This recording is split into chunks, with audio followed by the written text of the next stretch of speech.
இதில் வந்து 10 பேர் குற்றவாளிகள் மற்றும் மறைச்சது நிறைய பேர் இருக்காங்க. மெடிக்கல் நெக்லிஜென்ஸ்ன்றதுனால டாக்டர் வெனிலா வந்து இதில் அந்த வழக்கில் சேர்க்கப்படலாம். இதுக்கு முன்னாடி ஒரு ப்ரீவியஸ் கேஸ் இருக்குது அதே போலீஸ் ஸ்டேஷனில், மகேந்திரன் கேஸ்ன்னு சொல்லி 488 டெத்து. இதில் 1-2 தான் வெளியே வரும்.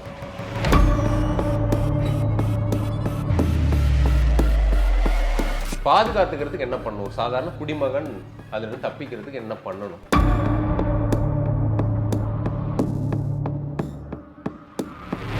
தண்டனை குறையலான்ற ஒரு பார்வை இருக்கு. எப்படி சார் நடக்கும்? அதுக்கு தான் ஒரு டபுள் சென்டென்ஸ் கொடுத்திருக்காரு. இரட்டை தூக்கு தண்டனையை மதுரை அமர்வு நீதிமன்றம் கொடுத்திருக்கின்றது. Supreme court can say we don't want to intervene into this case னு சொல்லலாம்.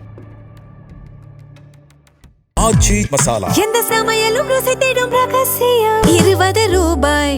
ஜெயச்சந்திரனின் புதிய கிளை ஜனவரி 3 ஆவடியில் கோலாகல ஆரம்பம். ஜெயச்சந்திரன். தமிழ்நாடு நவ் நேயர்களுக்கு வணக்கம். இன்று நமது சிறப்பு நேர்காணலுக்கு சிறப்பு விருந்தினராக வழக்கறிஞர் ரவி ஜெயக்குமார் அவர்கள் நம்மோடு இணைந்துள்ளார். அவரை நிகழ்ச்சிக்கு வரவேற்போம். வணக்கம் சார். எப்படி சார் இருக்கீங்க? நல்லா இருக்கேன் சார். அண்மையில் சாத்தான்குளம் வழக்கில் தீர்ப்பு வந்துச்சு. அந்த தீர்ப்பு பல வரவேற்பையும் பெற்றுட்டு இருக்கு. முதல்ல இந்த வழக்கு தொடர்பாக சில கேள்விகள் இருக்கு. முதல்ல இந்த நாடு முழுவதும் ஒரு அதிர்ச்சிக்குள்ளாக்கின சம்பவம்னு இந்த நம்ம சாத்தான்குளம் வழக்கை சொல்லலாம். இதில் சட்ட ரீதியாக என்ன மாதிரியான தவறுகள் இருக்குன்னு பார்க்குறீங்க சார்? அடிப்படையில் இந்த வழக்கு வந்து ரேரஸ்ட் ஆஃப் த ரேர் கேஸ்ன்னு சொல்லுவாங்க. அரிதிலும் அரிதான ஒரு வழக்கு. ஸோ இந்த வழக்கில் வந்து முழுக்க A to Z எல்லாமே வந்து மாற்றி அமைக்கப்பட்டிருக்கு. ஒரே ஒரு விஷயம் கூட வந்து இது எதுக்காக, யாருக்காக, யார் சொல்லி பண்ணாங்கன்னு யாருமே அதை வந்து சொல்லலை. இதில் வந்து 10 பேர் குற்றவாளிகள் மற்றும் மறைச்சது நிறைய பேர் இருக்காங்க. 10 பேர் குற்றவாளிகள் தான். காவல்துறையினருக்கு பின்னணியிலையும் யாராவது இருக்கலாம் சந்தேகம். ஆமாம். இப்போ ஒரு எவிடன்ஸ் வருது. ஸ்டேட் கவர்மெண்ட்லேருந்து ஒரு ரெப்ரசன்டேஷன் கொடுக்குறாங்க இல்லையா, மூச்சுத்திறல் காரணமாக இவங்க வந்து இறந்துட்டாங்கன்னு. அப்போ யாரோ ஒரு அதிகாரி ரிப்போர்ட் கொடுத்துருப்பாரு. அந்த ரிப்போர்ட்டை தான் வந்து ஸ்டேட் கவர்மெண்ட் படிக்கிறாங்க. ஓகே. ஸ்டேட்டை ரெப்ரசன்ட் பண்ணுறவங்க. அப்போ அவரும் விசாரணை வளையத்துக்குள்ளே கொண்டு வர வேண்டிய ஒரு அதிகாரி தானே. அப்போ அவங்க மருத்துவ அதிகாரிகள், அந்த மருத்துவ அதிகாரியும் இருக்காங்க. இப்போ மருத்துவ அதிகாரின்னு சொல்லும்போது இப்போ அந்த வெண்ணிலா டாக்டர் வெண்ணிலா அவங்க வந்து ஃபிட் டு ரிமாண்ட் கொடுக்குறாங்கல்ல. ஃபிட் டு ரிமாண்ட் கொடுக்குறது வந்து பார்த்தீங்கன்னா அவங்க வந்து COVID-19 ப்ரோட்டோகால்னால கொஞ்சம் இந்த வழக்குலேருந்து இந்த வழக்குலேருந்து அவங்களுக்கு வந்து சேர்க்கல, மெடிக்கல் நெக்லிஜென்ஸில் கொண்டு வந்துட்டாங்க சிபிஐ. இன்னொரு வழக்கில் இந்த மாதிரி விடுவாங்களான்னு சொல்ல முடியாது. ஓகே. இப்போ இந்த வழக்கில் COVID-19 ப்ரோட்டோகால்ன்ற ஒரு காரணத்துக்காக மெடிக்கல் நெக்லிஜென்ஸ்ன்றதுனால டாக்டர் வெனிலா வந்து இதில் இந்த வழக்கில் சேர்க்கப்படல. அவங்க விட்னஸாக சேர்த்துருக்காங்க. அந்த அம்மாவும் சொல்கிறாங்க, அவங்க விட்னஸில் வந்து சொல்கிறாங்க, நான் ஒரு டிஸ்டன்ஸில் தான் இருந்தேன். போலீஸு சொல்கிறாங்க தேர் ஆர் அபரேஷன்ஸு, கொஞ்சம் லைட்டாக ஸ்ராய்ப்பு இருக்குது அப்படின்றத நான் ரெக்கார்ட் பண்ணுறேன். ரெக்கார்ட் பண்ணி ஃபிட் டு ரிமாண்ட் கொடுத்தாச்சு. Okay. So this is what has happen. அவங்க வந்து ஃபுல்லாக வந்து செக் பண்ணலை. இன்ஃபேக்ட் வந்து அதில் ஒரு விக்டிம் கத்துறாரு, எனக்கு வந்து பிபி இருக்குது, சுகர் இருக்குன்னு சொல்கிறாரு, விச் வாஸ் நாட் ரெக்கார்டு. இது எங்கே ரெக்கார்ட் ஆகுதுன்னா ஜெயிலில் ரெக்கார்ட் ஆகுது.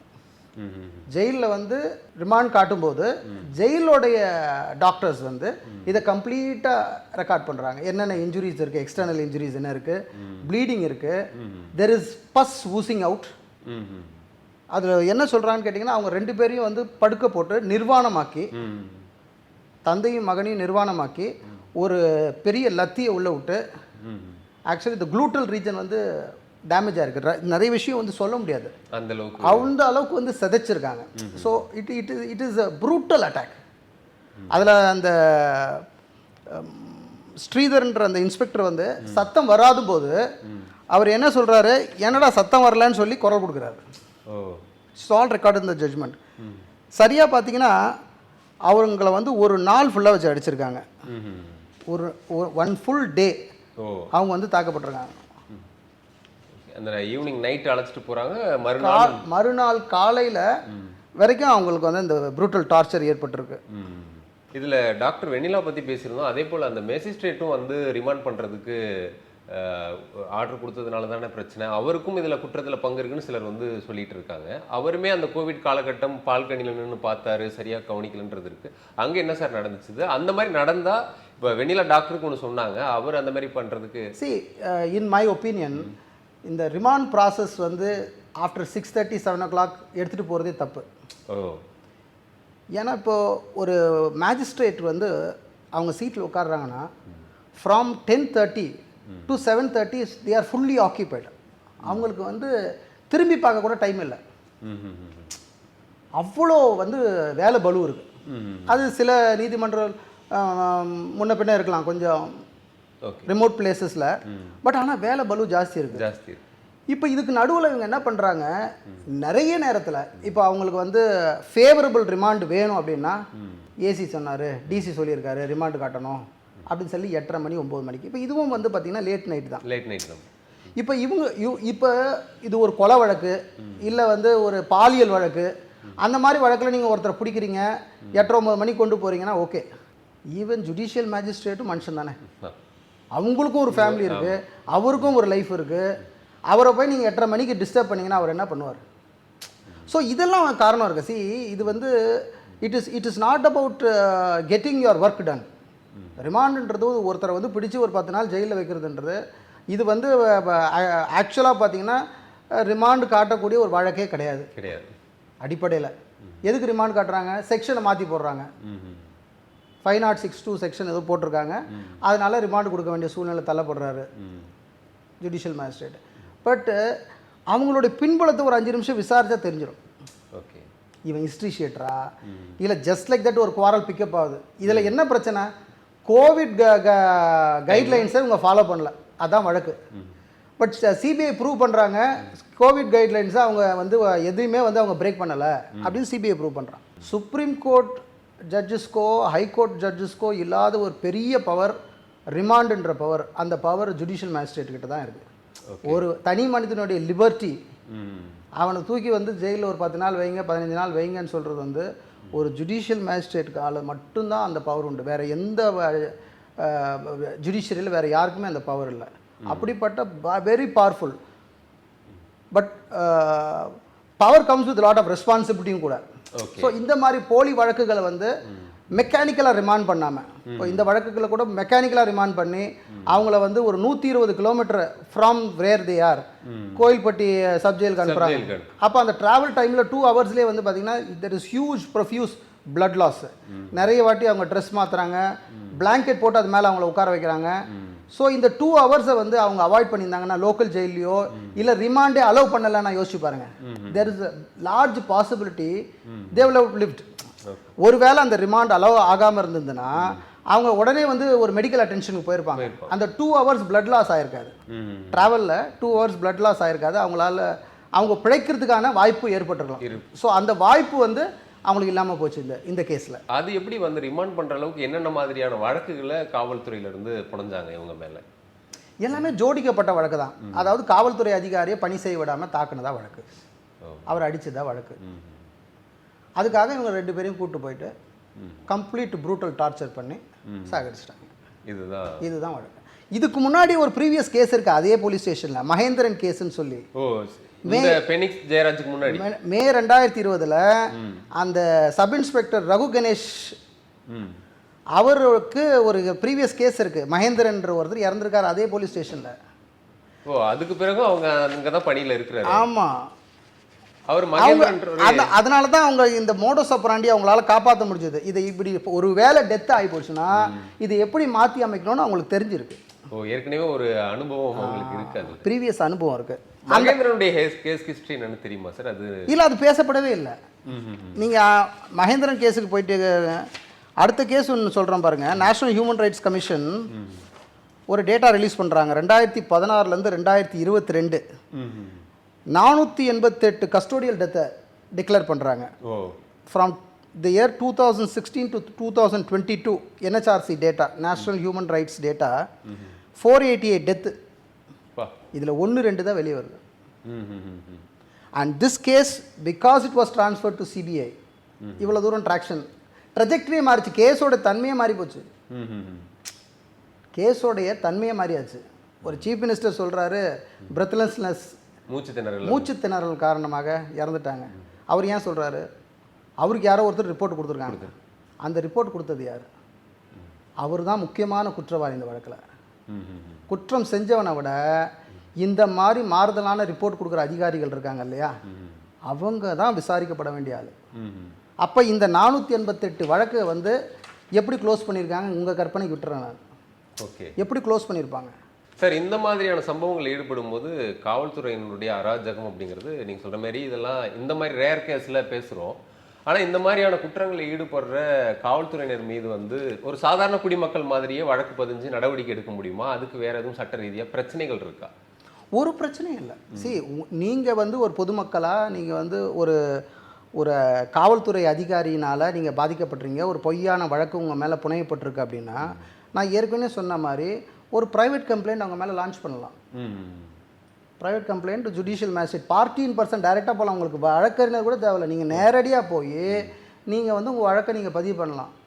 ஒரு ஜுடிஷியல் கோர்ட்டில் மேஜிஸ்ட்ரேட் கோர்ட்டில் போயிட்டு உங்களுக்கு நடந்த சம்பவத்தை நீங்கள் ஒரு ப்ரைவேட் கம்ப்ளைண்ட்டாக கொடுத்தீங்கன்னா அந்த வழக்கு எடுக்கப்படும், அந்த விசாரிக்கப்படும். வழக்கு விசாரித்தாங்கன்னா 1 by 1 எல்லாம் உள்ளே வருவாங்க. ஓகே. அப்போ வந்து அந்த எஃப்ஐஆர் யார் சொல்லி போட்டாங்க, எந்த சூழ்நிலைக்காக போடப்பட்டது, ஓகே, யார் இதில் வந்து ஆதாயப்பட்டாங்க அப்படின்னு ஆட்டோமேட்டிக்காக வந்துடும். ஓகே. இந்த மொமெண்ட் நீங்கள் யார் எஃப்ஐஆர் போட்டாங்களோ அவர் மேலே நீங்கள் ப்ரைவேட் கம்ப்ளைண்ட் ஒரு நபர் கொடுக்குறாரு அப்படின்னா அவர் வந்து கோர்ட்டுக்கு வரும்போது அவருடைய விளக்கத்தை கொடுப்பார்ல. ஆமாம், அவருடைய விளக்கத்தை எனக்கு இங்கேருந்து அழுத்தம் வந்தது, இங்கேருந்து கால் வந்தது சொல்கிறாங்கல்ல. ஸோ அதுதான் நடக்கும். ஓகே. அதே போல் இந்த மாதிரி போலி எஃப்ஐஆர்கள்லாம் போடும்போது நம்ம ஏற்கனவே கேட்டிருந்தோம். இருந்தாலும் ஒரு சாதாரணமாக ஒரு விழிப்புணர்வுக்காக கேட்குறோம். ஒரு போலி எஃப்ஐஆர் நம்ம மேலே பதியப்படுதுன்னா நம்ம பாதுகாத்துக்கிறதுக்கு என்ன பண்ணணும்? ஒரு சாதாரண குடிமகன் அதுலேருந்து தப்பிக்கிறதுக்கு என்ன பண்ணணும்? எஃப்ஐஆர் போட்டாலே ஒருத்தன் குற்றவாளி ஆகிட முடியாது. போலி எஃப்ஐஆர்னு சொல்லிட்டீங்கன்னா நீங்கள் இன்னும் கவனமாக இருக்கணும், அவ்வளோதான். ஓகே. உங்களை நீங்கள் தற்காத்துக்கிறதுக்கான கவனம் இருக்கணும். ரெண்டாவது, உங்களை வந்து டார்கெட் பண்ணுறாங்க அப்படின்னா நீங்கள் ப்ரைவேட் கம்ப்ளைண்ட் ரூட்டு கரெக்டான வழியாக இருக்கும். இப்போ என்னன்னு கேட்டிங்கன்னா, ஃபார் எக்ஸாம்பிள் அந்த போலி எஃப்ஐஆருக்கு எஃப்ஐஆர் குவாஷ் போகிறாங்கன்னு வச்சுங்களேன். ஓகே. எஃப்ஐஆர் குவாஷ் போகிறாங்க. சிம்பிளாக அந்த வழக்கை எப்படி முடிப்பாங்க அப்படின்னா, ஐயா இன்வெஸ்டிகேஷன் அண்டர் ப்ராக்ரஸ் அப்படின்னு சொல்லுவாங்க. அந்த எஃப்ஐஆர் குவாஷ் பெட்டிஷன் டிஸ்மிஸ் ஆகிடும். கிரிமினல் வழக்குகளில் எத்தனை வருஷம் வேணால் அவங்க விசாரிக்கலான்ற ஒரு இருக்குது. இப்போ பிஎன்எஸ்எஸில் சில சேஞ்சஸ் கொண்டு வந்திருக்காங்க. பட் அன்ஃபார்ச்சுனேட்லி நிறைய போலி எஃப்ஐஆர்களுக்கு ஹைகோர்ட்டில் வந்து எஃப்ஐஆர் குவாஷ் கொடுக்கப்படுறதில்ல. ப்ரீடெக்ஸ்ட் என்னன்னு சொல்லுவாங்கன்னா, நெரேட்டிவ் இன்வெஸ்டிகேஷன் அண்டர் ப்ராக்ரஸ், ஒரே வார்த்தையில் முடிச்சிருவோம். அதனால் மக்கள் இதுக்காக பயப்பட வேண்டியதில்லை. அவங்க சார்ஜ் ஷீட் போட்டாலும் கூட you have the liberty for discharge. அவங்க சார்ஜ் ஷீட் போடுறாங்க, ஒரு வேளை சார்ஜ் ஷீட் போடுறாங்கன்னா அப்போ நீங்கள் டிஸ்சார்ஜ் கேட்கலாம். எந்த வழக்கம் எனக்கு சம்மந்தமே இல்லை, ஓகே, அப்போ நீங்கள் ப்ரூவ் பண்ணலாம். ஃப்ரேமிங் ஆஃப் சார்ஜஸ் அப்போவே நீங்கள் டிஸ்சார்ஜ் வாங்கிடலாம். இந்த கேஸ்லாம் நிற்காது. காவல்துறைக்கே தெரியும் எதெல்லாம் வந்து ஒரிஜினல் கேஸு, எதெல்லாம் வந்து புட்டப் கேஸுன்னு அதிகாரிகளுக்கு தெரியும், தெரியாமலாம் இல்லை.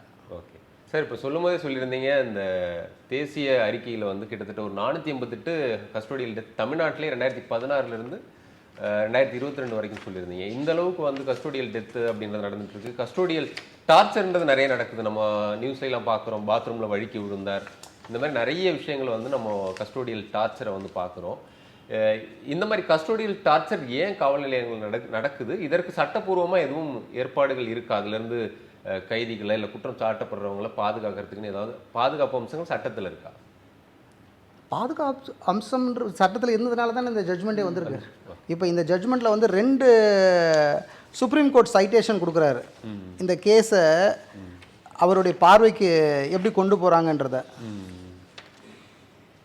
பேஜ் நம்பர் 597 சொல்கிறாரு, Suraj Ram versus state of Rajasthan. இந்த ஒரு கேஸு. அடுத்து இன்னொரு கேஸ் ரெஃபர் பண்ணுறாங்க இந்த ஜட்ஜ்மெண்ட்டில், மெஹபூப் பாட்ஷா வர்சஸ் ஸ்டேட். இந்த மெஹபூப் பாஷா வர்சஸ் ஸ்டேட் மட்டும் நான் படிக்கிறேன். பேரா நம்பர் 350 ஆஃப் த ஜட்ஜ்மெண்ட். எங்கள் கருத்துப்படி, அது சுப்ரீம் கோர்ட் சொன்னது, எங்கள் கருத்துப்படி காவலர்களால் செய்யப்படும் கொலை என்பது அரிதிலும் அரிதான வழக்குகளின் வகையை சேர்ந்தது. மரண தண்டனைக்கு தகுதியானது. மரண தண்டனைக்கு தகுதியானது. குற்றம் சாட்டப்பட்டவர்கள் மீது எந்த கருணையும் காட்டப்படக்கூடாது என்றும் அண்ணாமலை நகர் காவல் நிலைய வளாகத்திற்குள் நடந்த வழக்கு ஒன்றில் தீர்ப்பளித்துள்ளது அப்படின்னு சொல்லி இதை மென்ஷன் பண்ணி தான் டபுள் சென்டென்ஸ் கொடுக்குறாரு இந்த கேஸில். 2 வழக்கு, முக்கியமான வழக்கு. போலீஸ் அதிகாரிகள் வந்து டார்ச்சர் பண்ணி கொலை பண்ணியிருக்காங்க, அதை மென்ஷன் பண்ணுறாரு அவர். ஸோ லீகலாக வந்து மக்களுக்கு அப்போ அவ்வளோ ஒன்றும் நம்ம நாட்டில் கெட்டு போகல. யாரோ ஒருத்தர் 2 பேர் பண்ணுற தவறுனால காவல்துறையே தப்பான ஆட்கள் நம்ம சொல்ல முடியாது. காவல்துறைன்ற அந்த ஒரு டிபார்ட்மெண்ட் இல்லைன்னா நம்ம வந்து லா அண்ட் ஆர்டரை மெயின்டைன் பண்ண முடியாது.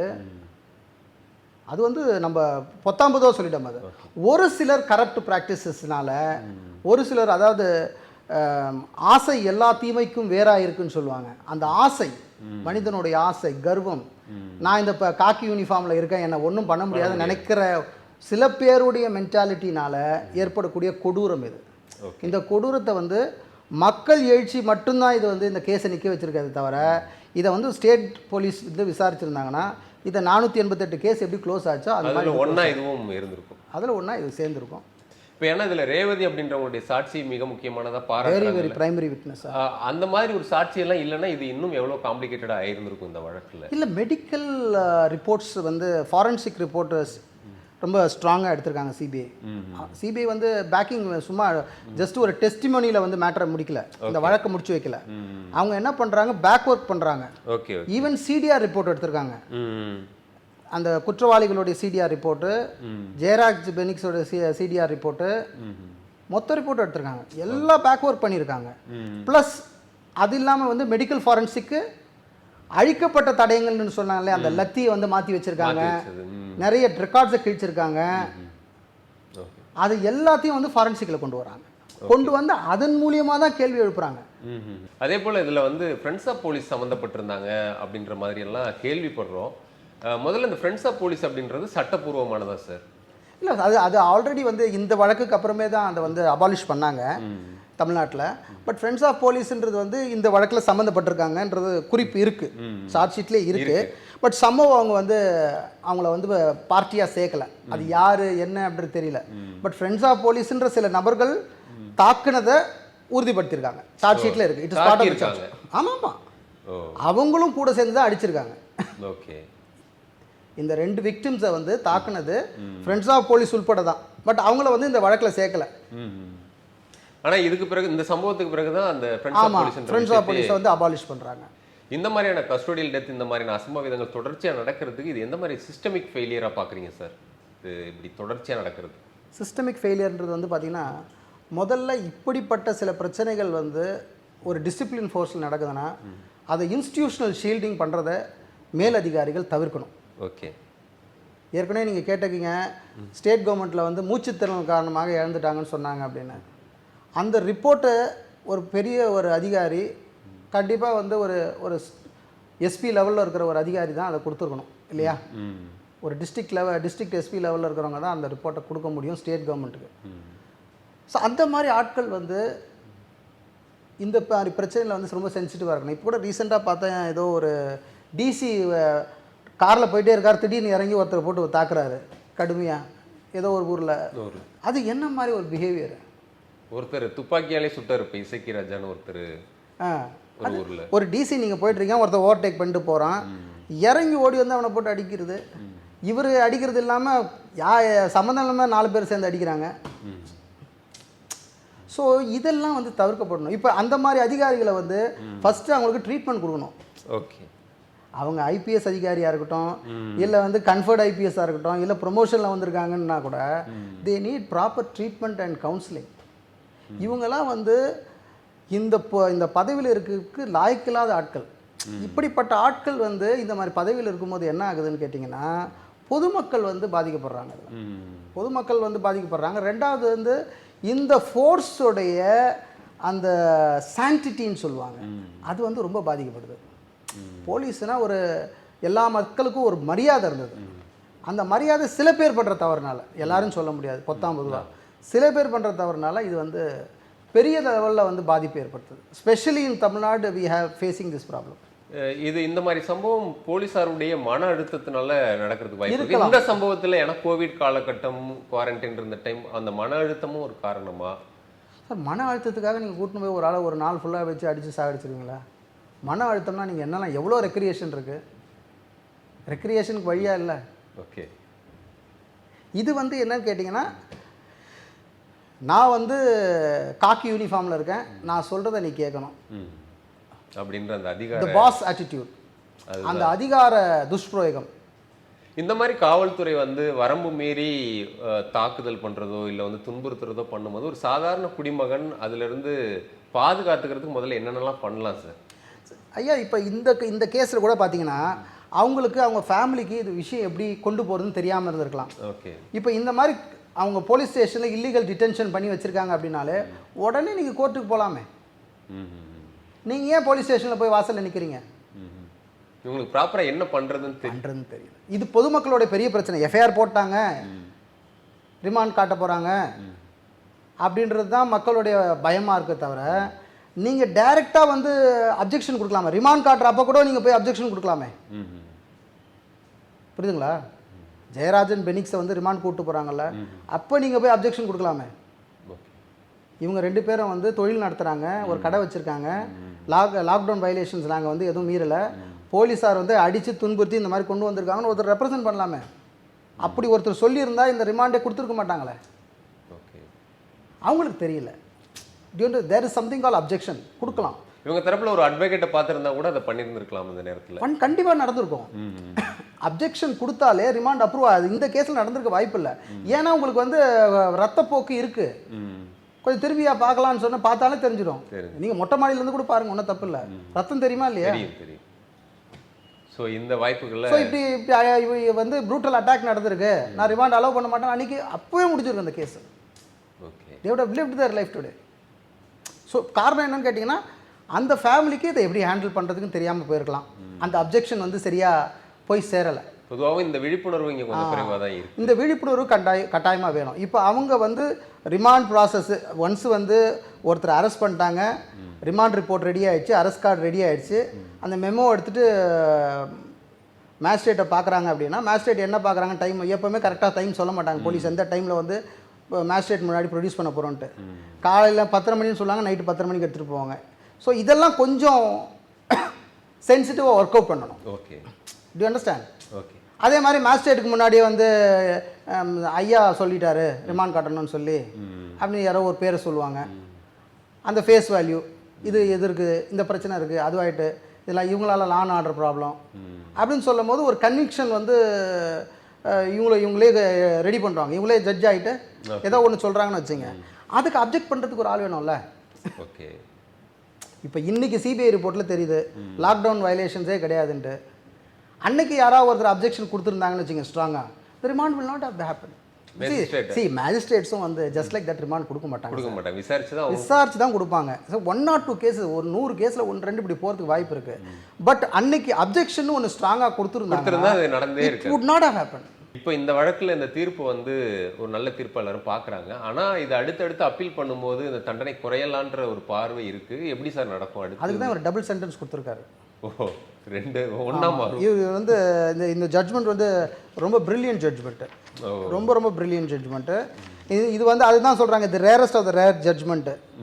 அவர் வந்து எல்லா ஃபேக்டர்ஸும் கொண்டு கேப்சர் பண்ணுறாங்க. இந்த ஜட்ஜ்மெண்ட்டில் என்ன பெரிய ஒரு ஃபேக்டர் அப்படின்னா,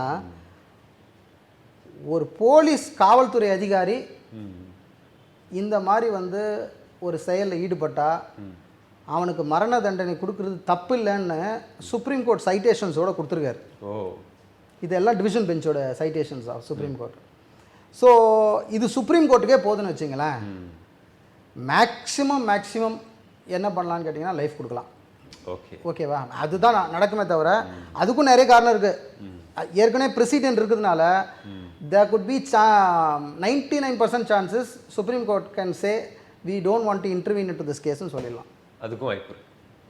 இந்த வழக்கில் இது வரைக்கும் 5 வருஷம் 8 மாதம் கிட்ட சொன்னாங்க. இது வரைக்குமே அவங்களுக்கு ஜாமீன் கொடுக்கல, இதுக்கு மேலேயும் அவங்களுக்கு கிடைக்காதுன்ற மாதிரிலாம் சொன்னாங்க. அது கண்டிப்பாக இதுக்கு மேலேயும் நீங்கள் சொல்கிற மாதிரி ஒரு வேளை லைஃபாக வேணால் மாறலாம் சுப்ரீம் கோர்ட் லெவல். ரொம்ப ரேர் சான்ஸ், ரொம்ப ரேர் தான், ரொம்ப ரேர் சான்ஸ் நினைக்கிறேன் இந்த தண்டனை. ஏன்னா அவர் சைட் பண்ணியிருக்க ஜட்ஜ்மெண்ட்ஸ் அப்படி இருக்குது. சுப்ரீம் கோர்ட்டில் இருக்கிற ஜட்ஜ்மெண்ட்டே 2 எடுத்து போட்டிருக்காரு. ஸோ ரொம்ப கஷ்டம்தான் அவங்களுக்கு. ஆமாம், அப்பீல் போகும்போது கொஞ்சம் கஷ்டமாக தான் இருக்கும். It is not a easy cake walk. Okay. மற்ற வழக்கில் வந்து இருக்கிற மாதிரி கிடையாது. இதில் வந்து பார்த்தீங்கன்னா எல்லாமே ஃபால்ஸாக இருக்க. ஏதா நீ 1-2 தவறு பண்ணியிருந்தால் பரவாயில்ல, ஸ்டார்டிங்லேருந்து எண்டு வரைக்கும் தவறாக இருக்குது. நீ சிசிடிவி ஃபுட்டேஜ் டைமை மாற்றி பண்ணது, சிசிடிவி ஃபுட்டேஜை அழிச்சது, அந்த டிவிஆரை தூக்கி வச்சுட்டு வேறு டிவிஆர் வைக்கிறது, அந்த கரைப்படிஞ்ச பிளட் ஸ்டெயின்டு துணியை வந்து ஹாஸ்பிட்டல்லையே டிஸ்போஸ் பண்ணுறது, அதுக்கப்புறம் கோர்ட் டைரியை ஸ்டேஷன் டைரிஸை மாற்றுறது, போலியாக ஒரு எஃப்ஐஆர் 2 ஃபாய்ஸ்ட் பண்ணுறது, அவனே அடித்து தாக்கிட்டு அவன் பேர்லேயே 2 எஃப்ஐஆர் போட்டு விட்றது. எதில் ஏதாவது ஒரு இடத்துல நீங்கள் ஒரு சான்ஸு, எதுலேயுமே உண்மை இல்லை அப்படிங்கிறது தான் அதில். அதாவது கோர்ட்டு எப்போ பெயில் கொடுக்கும், ஏதாவது ஒரு சின்ன ரைட்டு இதை தவறு பண்ணிட்டான்பா, தெரியாமல் பண்ணிட்டான் அப்படி, ஓவர் சைட்டட்னஸ், ஓகே, இந்த டைப்போ எரர்னு சொல்லுவாங்களா, அந்த மாதிரி ஏதாவது ஒரு இடத்துல தவறுனா இருந்தால் பரவாயில்ல. இது A to Z தவறு எப்படி பண்ண முடியும்? மன்னிக்க முடியாத குற்றம். அதுதான் சொல்கிறாங்களே, அந்த மெஹபூப் ஜட்ஜ்மெண்ட் அது ரெஃபர் பண்ணுறாரு, இது கொடூரம் இது. That is the reason court வந்து இதை ரொம்ப ஸ்ட்ராங்காக வியூ பண்ணுறாங்க. அண்ட் எல்லாத்த விட ஜுடிஷியரியோட அவங்க வந்து கோஆப்ரேட்டே பண்ணல. ஒரு மேஜிஸ்ட்ரேட் விசிட் பண்ணுறாரு, அதை கூட அவங்க பொருட்படுத்தலை. It is very inconsequential. நீ எல்லாம் என்ன பண்ணிட முடியும் அப்படின்ற ஒரு அதிகாரம் ஒரு கான்ஸ்டபிளுக்கு இருக்குன்னா அப்போ யோசிச்சு பாருங்க. அந்த இன்ஸ்பெக்டர் மேலேயும் வழக்கு இருக்கு, ப்ரீவியஸ் இந்த ஸ்ரீதர் மேலேயும் வழக்கு. ரகு கணேஷ் வந்து இந்த மகேந்திரன் கேஸில் வந்து சஸ்பெக்ட். பட் மகேந்திரன் கேஸ் வெளியே வரல. ஓகே சார், இந்த சாத்தான்குள வழக்கு குறித்தும் இதில் இருந்த பல்வேறு சந்தேகங்களுக்கான கேள்விகளுக்கும் விடையளிச்சிங்க. தமிழ்நாடு நோ சார்பாக மிக்க நன்றி சார். நன்றிங்க. ஆச்சி மசாலா, எந்த சமையலும் ருசி தேடும் ரகசியம். 20 ரூபாய். ஜெயச்சந்திரனின் புதிய கிளை ஜனவரி 3 ஆவடியில் கோலாகல ஆரம்பம். ஜெயச்சந்திரன்.